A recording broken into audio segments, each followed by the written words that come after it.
안녕하세요. 교사의 소명에 대해서 오늘 같이 나눠볼 솔로몬 유치부 전도사 정윤입니다. 우리가 교사의 소명에 대해서 함께 생각해보는 시간을 가지려고 합니다. 교사의 소명은 사실 우리만의 소명이 아니라 모든 그리스도인 제자들의 소명입니다. 예수님께서 하늘로 올라가실 때에 우리에게 주신 말씀에 의하면 예수께서 나와 말씀하여 이르시되 하늘과 땅의 모든 권세를 내게 주셨으니 그러므로 너희는 가서 모든 민족을 제자로 삼아 아버지와 아들과 성령의 이름으로 세례를 베풀고 내가 너희에게 분부한 모든 것을 가르쳐 지키게 하라 라는 명령을 우리에게 주셨습니다. 이것은 사실 교사에게만 주신 것이 아니라 예수님을 믿는 모든 사람에게 주신 명령입니다. 이 지상 사명 중에서 4가지의 동사가 나오는데요. 이 4가지의 동사 중에 가장 중요한 동사가 무엇인지 함께 먼저 생각해 보았으면 좋겠습니다. 4가지의 동사는 제자로 삼아, 세례를 베풀고, 가르쳐, 지키게 하라. 4가지의 동사가 나오고 있습니다. 이 중에서 가장 중요한 동사는 무엇일까요? 바로 제자를 삼으라는 명령입니다. 이 제자를 삼으라는 명령에 의하면 우리는 먼저 예수님의 제자가 되어야 합니다. 그리고 나서 제자 삼는 사명을 우리가 감당할 수 있을 것입니다. 그러면 우리가 오늘 함께 교사의 소명에 대해서 생각하면서 제자 베드로를 생각해 보았으면 좋겠습니다. 제자 베드로는 먼저 예수님의 제자였습니다. 그리고 이 제자였던 베드로가 다시 선생되어서 많은 사람들을 제자 삼는 일을 감당했습니다. 그러나 베드로는 예수님을 만나는 시간부터 또 예수님이 부활하신 이후에 참된 스승으로 세워지기까지 수많은 곡절을 겪게 됩니다. 그러한 우여곡절을 통하여서 우리의 제자된 소명을 다시 점검하고 우리는 제자된 소명 그리고 교사된 소명을 잘 감당하고 있는지 생각해보는 시간이 되었으면 좋겠습니다. 이를 통해서 먼저 교사의 정체성에 대해 그리고 우리의 소명을 잘 감당하고 있는지 점검해보고 그리고 다시 소명 앞으로 그리고 마지막으로는 다시 시작되는 하나님의 역사에 대해서 생각해 보도록 하겠습니다. 첫 번째, 교사의 정체성입니다.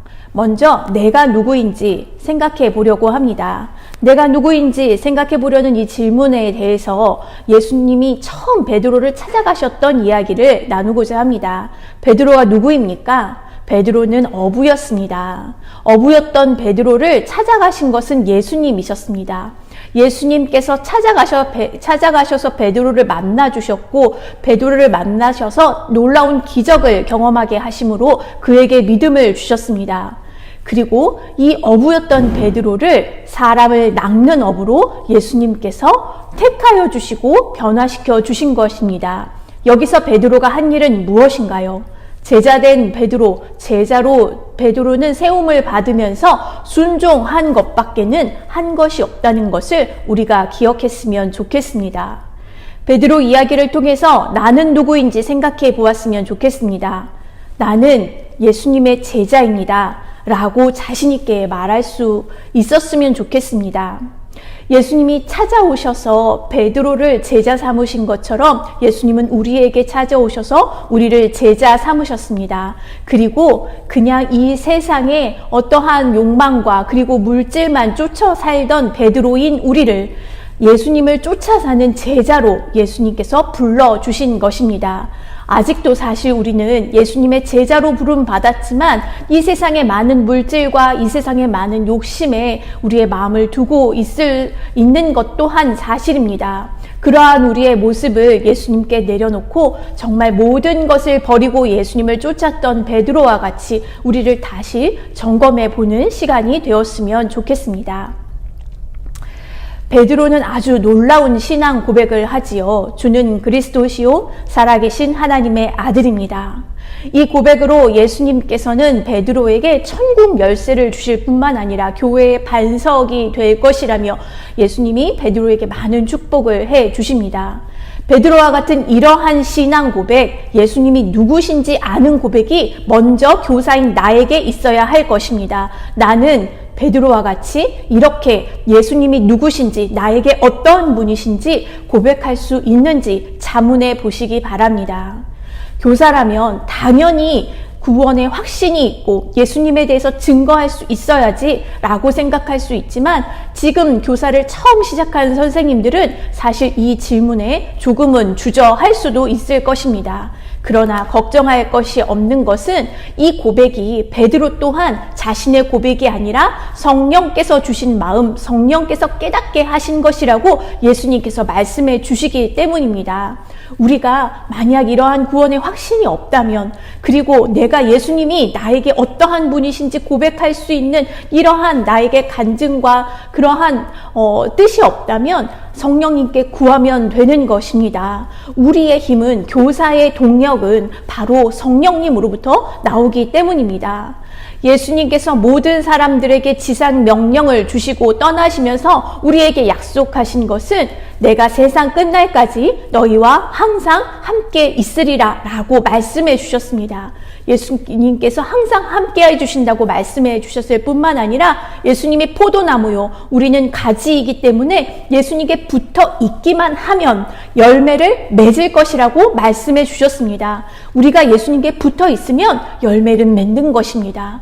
우리가 예수님께 온전히 간구하고 성령님을 의지하여서 살아가려고 애쓴다면 우리를 통하여서 예수님은 많은 사람들을 제자 삼으실 수 있다는 것입니다. 내가 성령께 붙들려 있는지, 나는 그러기 위해서 발버둥 치고 있는지, 그것을 다시 생각해 보는 시간이 되었으면 좋겠습니다.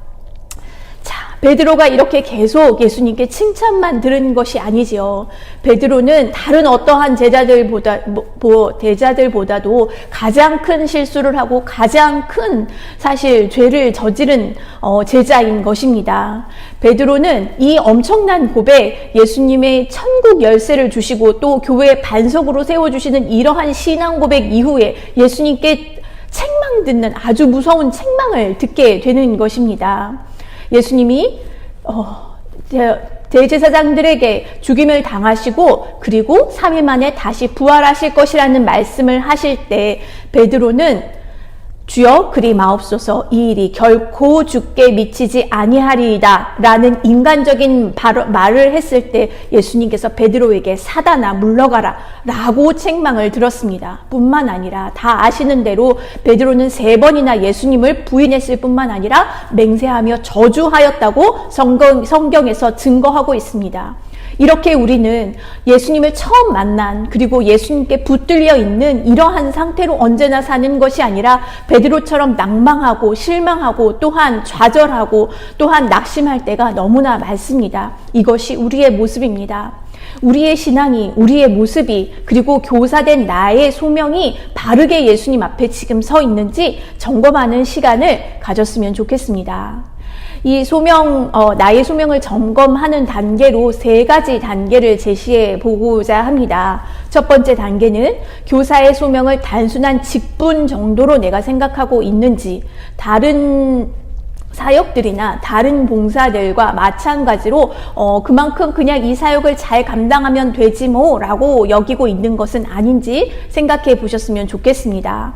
두 번째 단계로는 교사의 소명을 일과 업무 정도로 생각하는 단계입니다. 이것은 투철한 직업의식을 가지고 있어서 아이들을 사랑하기는 하지만 이 아이들이 하나님이 기쁨이 되는 기쁨으로 양육되는 그런 아이로 자라기를 내가 애쓰고 있는 교사인지 점검해 보아야 할 것입니다.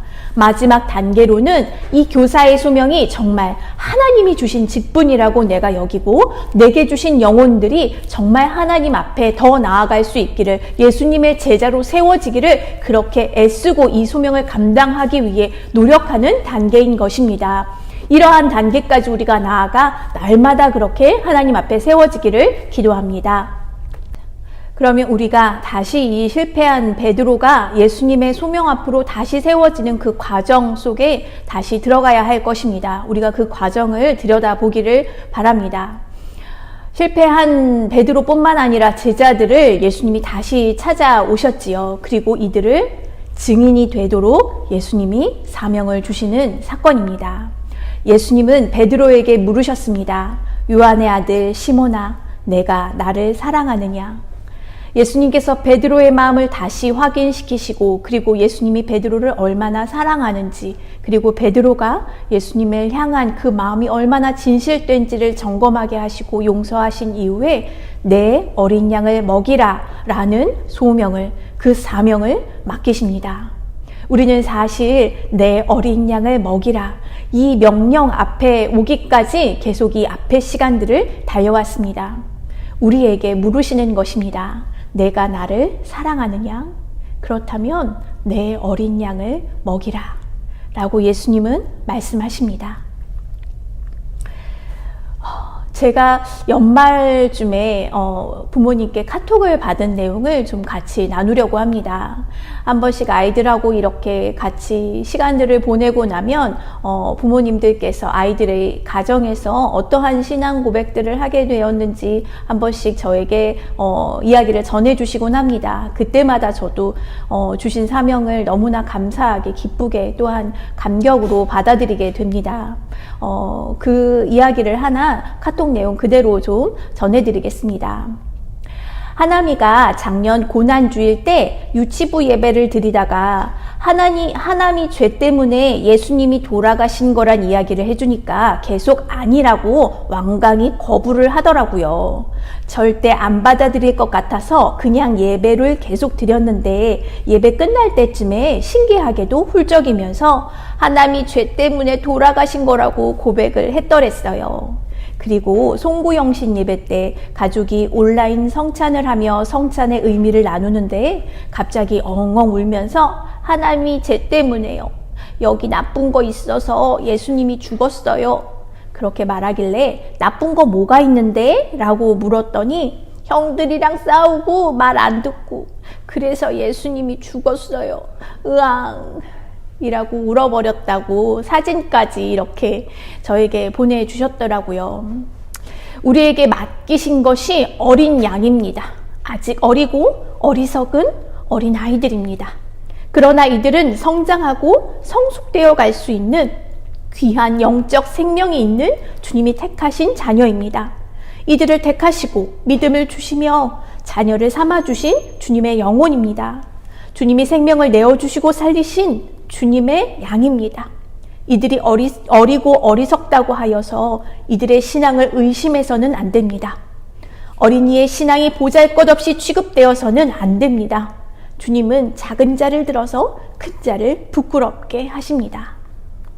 우리가 마음을 다하고 정성을 다하여 가르치고 주님의 사랑을 다한다면 아무리 어려운 교리라도 어린아이들도 깨달을 수 있습니다.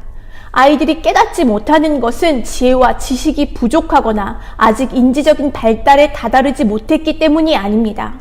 가르치는 우리가 성경의 진리와 교리에 대해 분명하게 이해하지 못하여 쉽게 설명하지 못하기 때문입니다. 아무리 어려운 교리라 할지라도 이것을 단순하게 만들어 아이들의 수준으로 이야기할 수 있어야 합니다. 이것이 너무나 어렵지만 우리는 이 일을 위해서 가장 많은 노력을 기울여야 합니다. 내 어린 양을 먹이라. 두 번째, 그 명령에는 이 어린 양이 주님의 소유다라고 말씀하고 계십니다. 내 어린 양이라 말씀하시기에 우리는 이 아이들로 하여금 교사가 아닌 주를 따르도록 해야 된다는 것을 항상 기억해야 합니다. 나를 좋아하고 나를 따르게 하는 것이 아닙니다. 정서적인 유대감과 친밀감을 형성하는 것이 필요하며 때로는 잘못된 길로 갈 때 가르치고 권면하는 것이 필요합니다. 그러나 이 일들을 통해서 나의 정성, 나의 사랑, 나의 성경적 지식, 나의 영적인 우월함 이러한 것이 드러나도록 하는 것이 아님을 우리는 염두에 두어야 합니다. 나를 통해 주님의 사랑을 알게 되어야 합니다. 나의 가르침을 통해 주님의 구원의 사랑과 놀라운 하나님의 진리를 경험할 수 있도록 하는 것입니다. 교사인 우리는 주님을 보게 하는 통로가 되어야 하는 것입니다. 나와 친밀하면 내가 좋은 교사라고 여기고 있는 것은 아닌지 우리 스스로를 점검해야 할 것입니다. 우리의 정체성은 하나님의 말씀을 온전히 깨달을 수 있도록 함으로써 예수님의 제자가 되도록 하는 도구입니다. 나는 도구이며 주인은 하나님이십니다. 이 일을 위해 나를 먼저 부르셨고 우리에게 하나님의 말씀을 주셨습니다. 우리가 해야 하는 일은 제자 삼으라는 주님의 말씀에 순종하여 하나님의 말씀을 증거하는 것입니다. 우리의 가르침을 통해서, 우리의 나눔을 통해서, 우리의 기도와 우리의 삶을 통해서 하나님의 말씀이 진짜임을 증거하는 것입니다. 마지막으로 예수님께서는 사랑으로 먹이라고 말씀하십니다. 선한 목자의 최고의 동기는 사랑입니다. 주님을 사랑한다면 그 사랑을 보이시기 바랍니다. 다른 사람에게 선을 베풀고 도움을 줌을 통해서 주님의 사랑하는 마음을 보일 수 있습니다. 예수님은 우리를 사랑하시기 때문에 예수님의 가장 귀한 영혼 살리는 일을 나와 함께 하자라고 우리를 부르시는 것입니다. 사랑은 실천하고 행할 때 자라납니다. 아무 희생도 하지 않는다면 사랑은 자라나지 않습니다. 사랑한다면 희생하게 되는 것이 마땅하며 우리가 희생하고 섬기고 베풀 때 사랑이 더욱 커지는 것입니다. 어린 왕자가 별의 그 장미꽃을 사랑하게 되는 것은 장미꽃을 위해서 돌보고 수고한 자신의 그 정성과 마음이 있었기 때문에 그 사랑이 커지는 것입니다. 선한 일을 시작할 때 주님에 대한 사랑이 적었을지라도 그 일을 통해서 주님을 사랑하는 마음은 점점 자라나게 될 것이며 우리 아이들이 점점 예수님을 향해 자라나게 될 것입니다.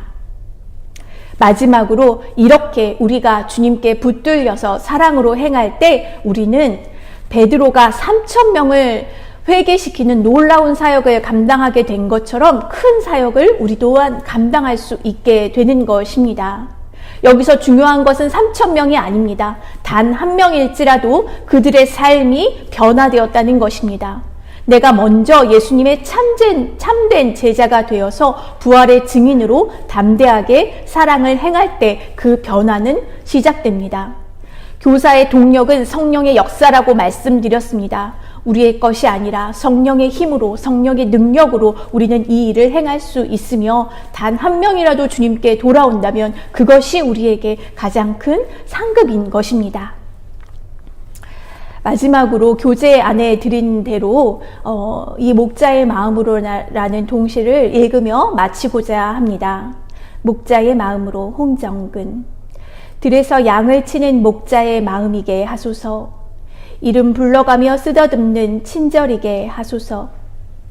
행여 넘어질까 눈길 못대는 정성이게 하소서. 못된 짐승 다가올까 지켜서는 조바심이게 하소서.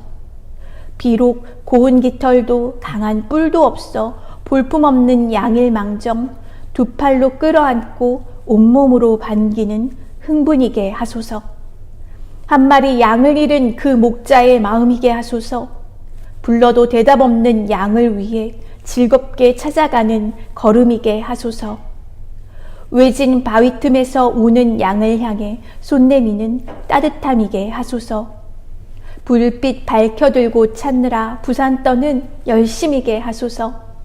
울 안에서 내돌리는 양을 위하여, 울 밖에서 방황하는 양을 위하여, 기가 죽어 말 못하는 양을 위하여, 두려움에 움츠리는 양을 위하여, 성가시다 외면 않고 기쁘게 다가가는 극성이게 하소서.